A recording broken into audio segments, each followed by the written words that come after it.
नमस्कार दोस्तों, क्या हुआ जब महारथी कर्ण और बर्बरीक के बीच हुआ महायुद्ध? क्या बर्बरीक के तीनों बाण सूर्यपुत्र कर्ण के कवच को तोड़ पाएंगे या नहीं? दोस्तों, वीडियो को शुरू करने से पहले यदि आप लोग भी भगवान श्री कृष्ण को सच्चे दिल से मानते तो इस वीडियो को लाइक और हमारे चैनल को सब्सक्राइब जरूर करें और साथ ही कमेंट बॉक्स में जय श्री कृष्ण लिखना ना भूलें। दोस्तों, द्वापर युग में एक से बढ़कर एक वीर योद्धा हुए थे, लेकिन सूर्यपुत्र कर्ण और बर्बरीक जैसा कोई नहीं हुआ। और महाभारत काल में कई युद्ध हुए, लेकिन एक युद्ध ऐसा भी था जिन्हें बहुत कम लोग ही जानते हैं। एक ऐसा ही भयंकर युद्ध सूर्यपुत्र कर्ण और बर्बरीक के बीच हुआ था, जिसके बारे में शायद ही कोई जानता होगा। दोस्तों, महारथी कर्ण के पास थे दिव्य कवच और कुंडल, जिनको किसी भी अस्त्र से भेदा नहीं जा सकता था। और साथ ही बर्बरीक ने प्रण लिया था कि वह उस पक्ष की तरफ से लड़ेगा जो हार रहा होगा।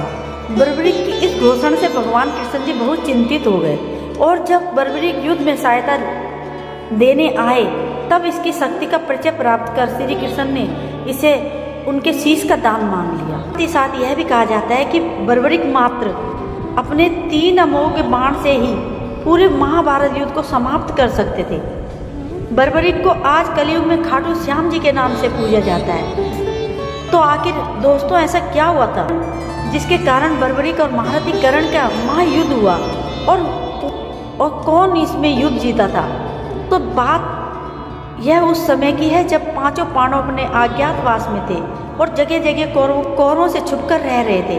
तब भगवान श्री कृष्ण अर्जुन के साथ घटोत्कच के पास होने वाले महाभारत युद्ध का प्रस्ताव लेकर जा रहे थे, और कौरवों का गुप्तचर उन्हें देख लेता है और ये बात जाकर वह दुर्योधन को बता देता है। तब दुर्योधन महारथी कर्ण और अपनी सेना के कुछ सैनिकों के साथ पांडवों के अज्ञातवास को भंग करने के लिए घटोत्कच की गुफा की तरफ चल पड़ते हैं। और जब दुर्योधन गुफा तक पहुंचते हैं तब अपने सैनिकों के साथ गुफा के चारों तरफ को घेराबंदी कर देते हैं। लेकिन कृष्ण जी पहले से इस बात को जानते थे और वह अर्जुन को बताते हैं कि दुर्योधन गुफा के बाहर आया है हमारा अज्ञातवास भंग करने। भगवान कृष्ण की यह बात सुनकर अर्जुन गुफा से बाहर जाने की बात करते हैं, लेकिन भगवान श्री कृष्ण जी अर्जुन को रोकते हैं और कहते हैं, नहीं पार्थ, यह उपयुक्त समय नहीं है, तुम अज्ञातवास को भोग रहे हो, यह सब तुम्हारे लिए ही आए हैं। यह देखकर पास में खड़े बर्बरीक कहते हैं, प्रभु, मैं महारथी कर्ण को रोक दूंगा, या तो शांति से या युद्ध से। इस पर कृष्ण जी कहते हैं कि क्या आपको पता है महारथी कर्ण ज़्यादा शक्तिशाली हैं और उन्हें रोकना इतना आसान नहीं है। इस बात पर बर्बरीक कहते हैं, हे गोविंद, आपको शायद मेरी शक्तियों का अंदाजा नहीं है। दोस्तों, इतना कहकर बर्बरीक गुफा के बाहर जाते हैं। फिर बर्बरीक दुर्योधन और कर्ण को प्रणाम करके बोलते हैं, बताइए कैसे आना हुआ? तब बर्बरीक की बात सुनकर दुर्योधन कहते हैं, बालक, हमें तुम्हारी गुफा के अंदर जाना है। इस पर बर्बरीक कहते हैं, मुझे क्षमा कीजिए, किंतु इस समय आप भीतर नहीं जा सकते। तभी दुर्योधन कहते हैं, बालक, तुम शायद हमारी शक्तियों से परिचित नहीं हो, इसलिए तुम हमें रोक रहे हो। बर्बरीक मुस्कुराते हुए कहते हैं, आप दोनों महाशक्तिशाली योद्धा हो, आप प्रयास करके देख सकते हो।